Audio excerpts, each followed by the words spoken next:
مسافر یم یادومه په دعا کې خپل وطن. السلام علیکم ورحمت الله وبرکاتو.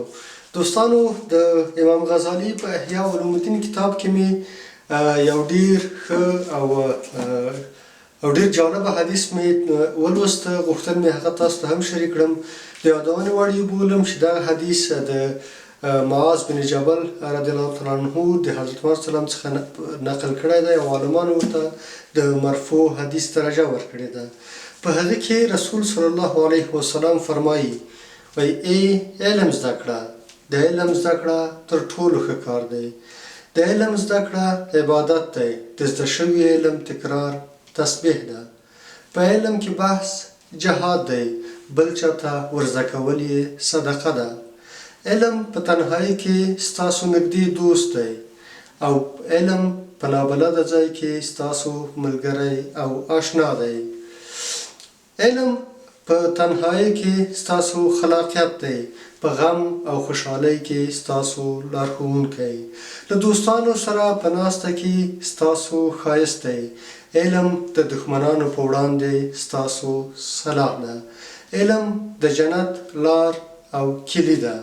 خدای جل جلاله د علم په مرسته قومونو ته عزت او لوړوالی ورکوي او د نورو قومونو لپاره د لارښود حیثیت خپلوي. ملایکې یې د عالم سړي دوستۍ ته ملایکې تلولي او تلوسه لري. غواړي چې عالم کس پر خپلو وزرونو باندې وګرځوي. د وچې او لانده کائنات ورته دعا کوي، ان تر دې چې په اسمان کې او همدارنګه په نورو سیارو کې شته موجودات هم عالم کس ته دعا کوي. علم د ړانده مرد څخه د زړه ژوندي کول دي. په تاریکۍ کې د سترګو لیدل او په سستۍ کې ستاسو قوت دی چې انسان د علم په زده کولو سره دومره لوړې درجې ته رسیږي چې په علمي مسایلو کې فکر کول لکه د ورځې نفلي د روژې عمره ثواب لري. د علم د ډېرېدو په موخه لا ډېر لوستل لکه د شپې په لمانځه تېرول دي.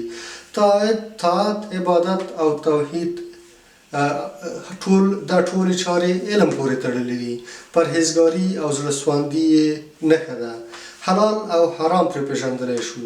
نیکبخته خلک یې په حاصلولو لپاره زیار باسي او بدبخته خلک ترې محروم پاتې کېږي. دا ډېر یو جالب حدیث و چې په احیا علوم الدین کې ما ولوسته. موږ د حضرت محمد صلی الله علیه وسلم د امتي په حیث باندې په دغه حدیث باندې د عملي کولو د دغه حدیث د عملي کولو لپاره که هر څومره ډېر، هر څومره زر او هر څومره ډېر د علم په لاسته راوړلو کې مخکې شو، هغومره به مو ژوند د نیکبختۍ څخه ډک وسي. د یادونې وړ وروستۍ خبره ده، د یادونې وړ یې بولم چې دلته له علم څخه مطلب دیني او دنیاوي علم ده، نه یوازې دیني علم چې دا نور علوم تر پردې لاندې راولي.